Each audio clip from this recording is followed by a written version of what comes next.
और इस क्रम में हम लोगों ने एक प्रशस्ति पत्र लेखन किया है इनके लिए, और उस प्रशस्ति पत्र के द्वारा इनका सम्मान और हमारे बाबा विश्वेश्वर का प्रतीक एक काशी विश्वनाथ का जो मोमेंटो है इससे प्रदान करने के लिए, उसके पहले मैं सांस्कृतिक संस्था वाराणसी, उसके बाद से सबसे ऊपर लिखा हुआ है श्री काशी विश्वनाथो विजयते, अभिनंदन पत्र। अनंत कोटि ब्रह्मांड नायक परम ब्रह्म परमेश्वर अवतार पवित्र भारत वर्षांतर्गत सकल प्रदेश मौलि मालिन्य भूतोत्तर प्रदेशांतर्गत अलीगढ़ जनपद निवासी कृषि कर्म संलग्न सनातन धर्म मार्गानुसरणशील सामान्य कुलोत्पन्न सर्वभूत हृदय मंदिर रमण भूत भावन भगवान काशी विश्वनाथ कृपा कटाक्ष प्रसादाधिगत सकल विद्या प्रपंच अनवरत अखिल ब्रह्मांड प्रपंच रचना प्रवीण भुवनत्रयोत्पत्ति स्थिति संहार कारण अथ च जगन्मातृ भगवती जगदम्बा हृदयोपवन मात्रैक करण संलग्न भक्तैक शरण भगवान गिरिजापति चरण कमल रज चंचरीक सनातन संस्कृति शरण गमनशील अगणित हिंदू जन हृदय निष्ठैक रास्यो भयोच्छेदन कर्म प्रवीण हिंदू मानदंड परिरक्षण सत्कर्मैकतान हृदय विविध विध आधुनिक ज्ञान विज्ञानोदधिवीचि विक्षोभत अंतःकरण स्वातंत्रोत्तर काल प्रवृत्ति निर्मूल लोकतंत्र प्रपंचोच्च रक्षा संकल्प संपादनार्थ प्रदत्त सर्वस्व वैदिक संस्कृति निस्तृत ज्ञान विज्ञान संरक्षण संवर्धन मात्रैक्य लक्ष्य समन्वित बुद्धि विश्वस्तरीय राजनीति विषयक सूक्ष्माति सूक्ष्म अनुमीलित विषय विवेचन विशिष्ट बुद्धि कला साहित्य विज्ञान तर्क तकनीक पत्रकारिता विविध ज्ञान विज्ञान विद्या विलास विद्योद तत्रय पवित्र काशी प्रवास पर गरिमा नामक यह संस्था यह परिकल्पित अभिनंदन अवसर पर अगणित भाव कुसुमापहार अभिनंदन प्रपत्र पर फूल यह निवेदित करती है। इसके बाद एक श्लोक है इसमें, बुद्धिर यस्य विवाद खंडन रता चिंतन च देवे रतम, अर्थात जिनकी बुद्धि हमेशा ही विवादित विषयों के खंडन में, जो हमें विवाद के रूप में स्थापित करती है, उन विवादित खंडों विषयों के खंडन में लगी रहती है। चिंतन च देवे रतम, और चिंतन जो है हमेशा देव मूलक सारस्वत विकास मूलक है। कार्यम यस्य जन प्रमाद हरणम सत्कर्मणि प्रेरणम, जिनका कार्य जनमानस से प्रमाद का हरण करने वाला है, जो आत्मदंभी बने हुए हैं, जो समाज को कलुषित कर रहे हैं, उनके मन से उनके अंतःकरण को स्वच्छ करने वाला है जिनका चिंतन। वैसे चिंतक जो हमेशा सत्कर्म में भारत को पुनः उस विश्वगुरु के पद पर कैसे प्रतिष्ठापित किया जाए, वैसे चिंतन में लगे रहते हैं। वैसे नित्यम भारत राष्ट्र रक्षण विधौ दत्तम मनो यन्मुदा, जो हंसते हुए स्वतंत्रता पूर्वक बिल्कुल प्रसन्न मन से भारत के रक्षण परंपरा के पोषक हैं, भारत की संस्कृति के संवाहक हैं, वैसे श्री पुष्पेंद्र कुलश्रेष्ठ जी के लिए हम सभी मंगल की कामना करते हैं, आपका अभिनंदन करते हैं और यह प्रशस्ति पत्र आपको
अनेक विद्यार्थी आ चुके हैं। जो जीवन की वास्तविकता से परिचय कराती है, हमारा जीवन के सभी पक्षों को उजागर करती हैं, जीवन की बातें, जिंदगी की बातें। इसके शीर्षक से, इस ग्रंथ के, इस कविता के, इस पुस्तक के शीर्षक से ही हम जान सकते हैं कि इसके अंतर्गत क्या होगा, इसके अंदर क्या होगा। जिंदगी की बातें इसमें सजो के रखी गई है, जो वास्तविक जिंदगी है, कितने सुख दुख के कौन कौन से क्षण उपस्थित होते हैं और किस रूप में कोई एक कर्मनिष्ठ व्यक्ति इसको जीता है, उसको समग्र रूप में इसमें उपस्थापित किया है इन्होंने।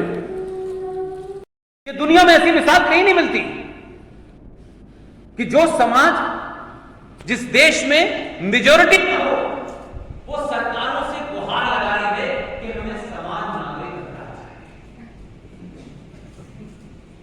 आपको ताज्जुब नहीं लगता? लोग हमारी बात पर हंसते होते हैं, कैसा समाज है, बड़े बड़े ये हाथ जोड़ के हर सरकार से कहता है, जिनको चाहिए वो करें, नहीं, हमें समान चाहिए। उन्होंने अपनी सामूहिक शक्ति से सत्ताओं को, व्यवस्थाओं को इतना डरा दिया है कि फैसला इस देश में राम जन्मभूमि का हुआ। आप सब लोग मुझसे बुजुर्ग हैं, काशी के लोग हैं, इसलिए मैं ये मानता हूं कि आप बड़े इनलाइटेंड लोग होंगे, पॉलिटिकली बहुत अवेयर लोग होंगे। कौन सा ऐसा फैसला भारत के इतिहास में हुआ हो आजादी के बाद से कि कोर्ट ने यह माना कि यह बाबर ने इस जगह को तोड़ा था, यहां मंदिर था, यहां मस्जिद बनाई गई। उस पे फैसला दिया कि नहीं, यह गलत था, यहां मंदिर था। इस साक्ष्य और इस एविडेंस पे फैसला दिया गया कि यहां मंदिर था, इसलिए यहां मंदिर बनेगा। कहां सुना आपने ये सुप्रीम कोर्ट का काम रेवड़ी बांटना है क्या? उन्होंने कहा यहां मंदिर बनेगा, लेकिन वहां 5 किलोमीटर दूर या 500 गज की दूरी पर मस्जिद बनेगी। ये कौन सा फैसला है भाई? अगर ये गलत था तो पूरा गलत है। ये कैसे हो सकता है ये गलत था लेकिन ये भी सही थे? ये कैसे हो सकता है?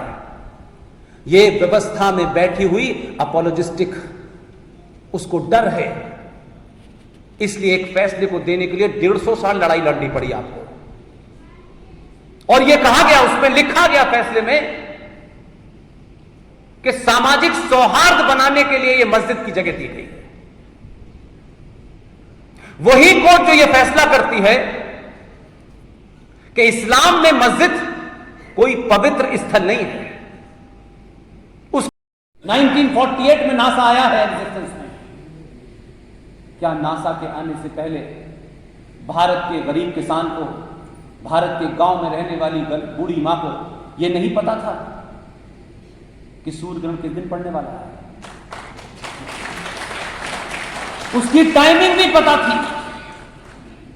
चिड़िया मिट्टी में नहाती थी तो लोग बताते थे पुरवैया चलने वाली। आप नासा पे यकीन करने लगे, लगता है नासा ने आपके जीवन में कोई बदलाव लाया। इसलिए सारे जितने भी महाकाल हैं जहां शिव की मूर्ति लगी हुई है, आपको पता है शिव पे पानी क्यों डाला जाता है, दूध क्यों डाला जाता है, लगातार डाला जाता है। इसलिए मैंने कहा कि आपके जीवन में, आपकी आस्थाओं में, परंपराओं में, सरोकारों में सब कुछ, और उसको शब्द देना इसलिए महसूस करना पड़ रहा है मुझे कि शायद आप इसी को समझेंगे। सब कुछ साइंस है। लेकिन आपको कहा ये पोंगा पंडित लोग हैं, क्या सब झूठ पाखंड करते हैं? नहीं, जो जाहिल थे, जो इलिटरेट थे, जो अनपढ़ थे, उन्होंने आप ज्ञानियों को अनपढ़ साबित कर दिया। जहां जहां महाकाल है, जहां उसके ऊपर पानी डाला जाता है, जल चढ़ाया जाता है, दूध चढ़ाया जाता है, वो भारत की वो लाइन है जहां से रेडियो एक्टिव निकलती है। उस गर्मी को ठंडा रखने के लिए शिव पे पानी डाला जाता है। इसलिए किसी खास समय के अंदर उसमें महिलाओं को नहीं जाने दिया जाता। इसलिए आज इस संचार क्रांति ने, जिसके कारण आप मुझे सुन चुके हैं, मुझे देख चुके हैं, यहां आने से पहले कुछ कुछ मेरे बारे में आपको जानकारी है, इस संचार क्रांति का फायदा उठाइए और उस कायरता, उस लालच से बाहर निकलिए। जब आप कायर और लालच में फंसे हुए थे तो राज्य सरकार ने आपकी आस्थाओं में दखल देना शुरू किया। और क्योंकि काले कोट वालों को लगने लगा कि हम दुनिया के सबसे महाज्ञानी हैं, तो उन्होंने हजारों साल की परंपरा सबरीमला के अंदर कहा कि यहां जेंडर जस्टिस होना चाहिए। उनके कोर्ट में मनु सिंह भी कैसा जेंडर जस्टिस कर रहा है सबको पता है, लेकिन उनको वहां जेंडर जस्टिस चाहिए, मस्जिद में नहीं चाहिए। जिस जेंडर जस्टिस की बात आप करते हैं, आप किस बात से अपने आप को कुंठित महसूस करते हैं भाई?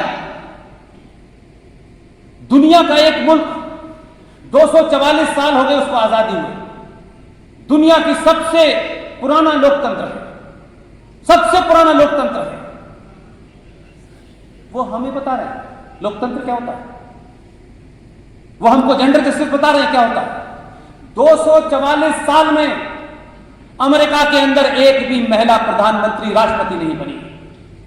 हम 70 साल में थे, हमारे यहां 19 साल रह के गई है। हमारे यहां चाय का कप धोने वाली राष्ट्रपति बनी है, हमारे यहां चीफ जस्टिस बनी है। हमारी संस्कृति का ही ये प्रूफ है कि पाकिस्तान जैसे इस्लामिक देश के अंदर महिला प्रधानमंत्री बनी, बांग्लादेश में 2-2 बार बनी, श्रीलंका में 2-2 बार बनी। हमारा ही कारण है, हमारी मिट्टी की खुशबू है जिसके कारण यहां पर महिला प्रधानमंत्री बनी। और भारत में निजाम मुस्तफा जिस राज्य में चल रहा था, जहां मुसलमान मेजोरिटी में थे, जो कहते थे हमें निजाम मुस्तफा चाहिए, उस निजाम मुस्तफा में भी एक हिंदूवादी सरकार की वजह से पहली बार मुख्यमंत्री महबूबा बनी। हमारे सरोकारों को चैलेंज मत कीजिए, उखेड़ कर रख देंगे सब। ये पाखंड जो चल रहा है, वुमन लिव, कपड़े उतारना वुमन लिव नहीं होती है।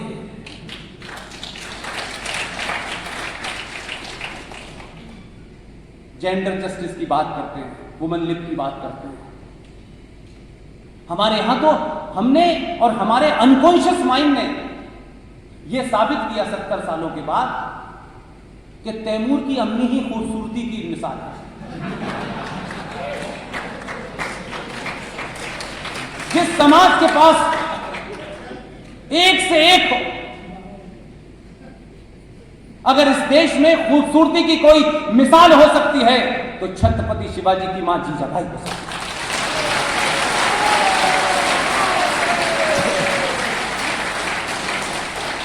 और ये रोना सिर्फ हिंदू सनातनी समाजी होता है।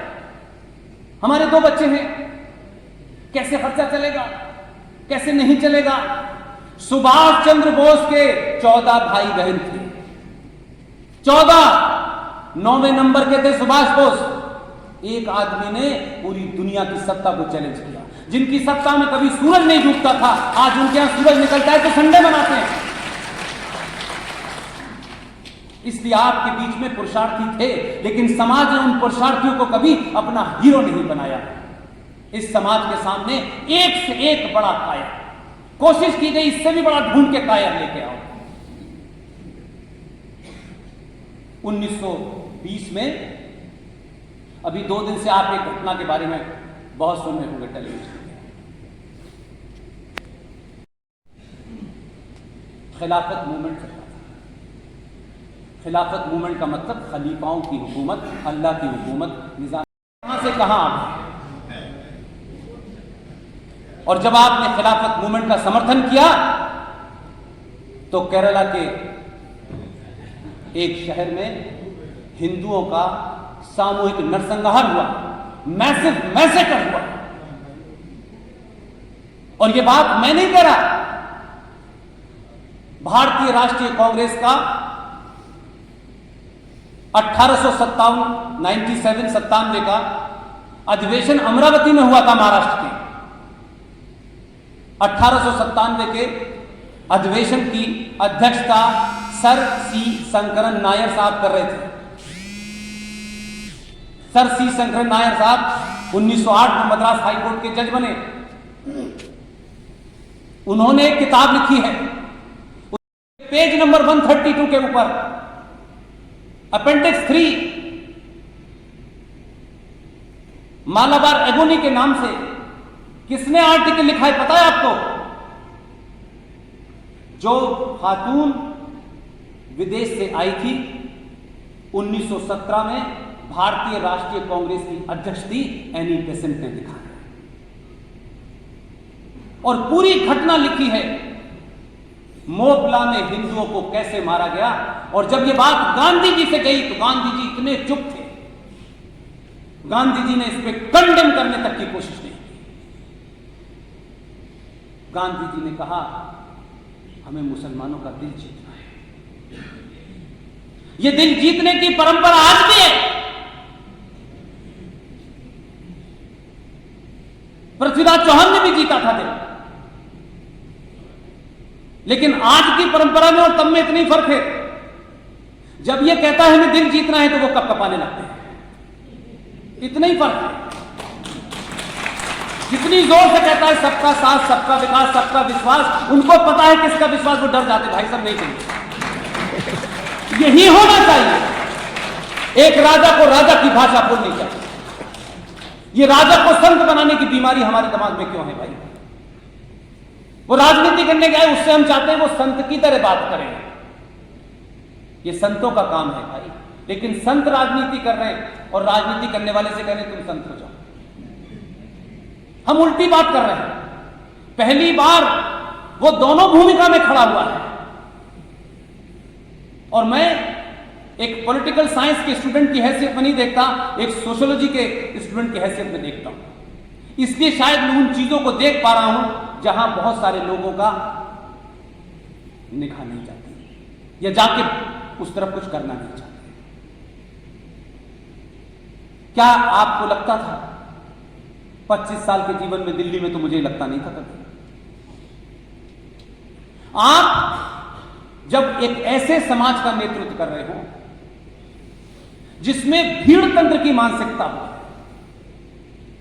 जो अपना तेरे, मेरा तेरे, ऊंच नीच इसमें इतना बटा हुआ हो कि इससे आगे वो सोचने नहीं चाहता। अपने आदमी को धोखा देने, अपने आदमी को जहर देने में यह समाज सबसे आगे है। उस समाज का नेतृत्व करना आसान काम नहीं है, क्योंकि उसको सवाल अपनों से ज्यादा खड़े होते हैं। ऐसे में आपने मुझे यहां जब बुलाया, ज्यादातर प्रोग्राम में जाता हूं तो लोग तिलक करते हैं, कुछ पूजा वूजा भी करते हैं, कुछ चीजें सिंबॉलिक होती हैं। पंडित जी ने बहुत सारी बातें कही, यहां संस्कृत में भी कही, लेकिन मैं ये सब जानता नहीं हूं क्या हो। संस्कृत मैंने पढ़ी नहीं, मेरी समझ में भी नहीं आती। लेकिन मुझे लगा कि ये पहला प्रोग्राम मैं देख रहा हूं अपने 3 साल के काल में कि वेदों का जिक्र आया, उनका गायन भी किया गया। ये कहीं और क्यों नहीं होता? क्यों नहीं होना चाहिए? इसके लिए सरकार कोई नियम बनाएगी? किसका इंतजार करते हैं? ये दीपों का को इनको प्रज्वलित करना, ये मेरी राष्ट्र की पहचान है। ये किसी संविधान में नहीं लिखा कि ऐसा करेंगे तभी आप होगा। आप अपने जीवन में सुबह से लेकर शाम तक हजारों काम अपनी संस्कृति और अपने सरोकारों का जैसा करते हैं, लेकिन आपको पब्लिकली आते ही लगता है कि नहीं नहीं ये नहीं करना है, ये करना है। समाज सुबह से लेकर शाम तक अपने सरोकारों पे जीता है, अपनी आस्थाओं पे जीता है, लेकिन हर बात के लिए दवा जो है हकीम लुकमान की लेने हम प्रधानमंत्री के पास ही जाते हैं। नहीं, ऐसा नहीं होता। ये एक कमजोर समाज की निशानी है, ये एक डरपोक समाज की निशानी है, ये एक कायर समाज की निशानी है।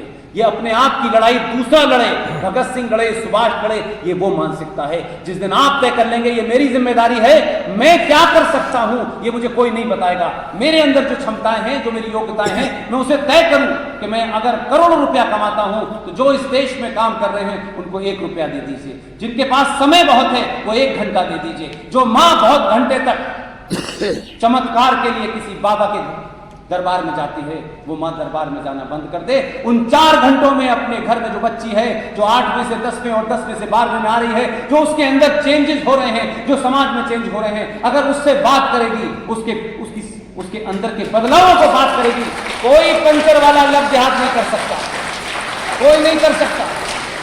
आपको फुर्सत है पिताजी को पैसा कमाने से, माताजी को चमत्कार देखने से, मतलब है बेटी और बेटे का ध्यान कौन रखेगा, उनको कौन बताएगा, किसकी जिम्मेदारी है?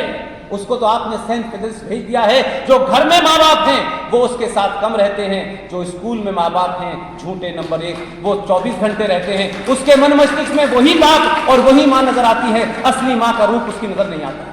इसलिए जिम्मेदार आप हैं, कोई दूसरा नहीं है। हमारी माएं, हमारी बहनें, जिनका पूरा इतिहास इतना गौरवशाली है, वो चमत्कार में हैं।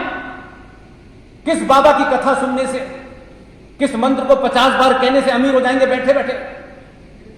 यह लालच की निशानी है। दुनिया की कोई चीज आपको अमीर नहीं बना सकती। आप तो दुनिया में सबसे अमीर लोग थे। पूरे विश्व की अर्थव्यवस्था में 33% कंट्रीब्यूशन था आपका। मैंने वही कहा कि कुछ तो इतिहासकारों ने जो किया सो किया, राजनीतिक लोगों ने किया सो किया, लेकिन आपने भी कुछ कम गुनाह नहीं किया है। इसलिए मैं मानता हूं कि आज के दौर में आर्टिकल 370 हटा, 35 हटा, और आपकी सामूहिक शक्ति सत्ता के अलावा इस देश में व्यवस्था को नजर आने लगी। इसलिए जिन जज साहब के पास समय नहीं था, उन्होंने कहा 40 दिन में ही फैसला दूंगा, जल्दी दूंगा, हर हालत में देना है। आपको शायद ये बात मेरी अजीब लगती हो, लेकिन मैं आपको बता रहा हूं। जब तौर पे किसी मंत्र का उच्चारण किया जाता है तो उससे निकलने वाली ध्वनि से बहुत कुछ साफ हो जाता है। आप अपनी सामूहिक शक्ति का एक बार मुजाहिरा तो करें। ये कोर्ट भी आपकी सुनेगी, ये पुलिस भी आपकी सुनेगी, ये सत्ताओं में बैठे वाले लोग आपके घर आके पूछेंगे कि कोई तकलीफ तो नहीं है आपको, क्योंकि उनको पता है कि आपके बल पे वो सत्ता में है।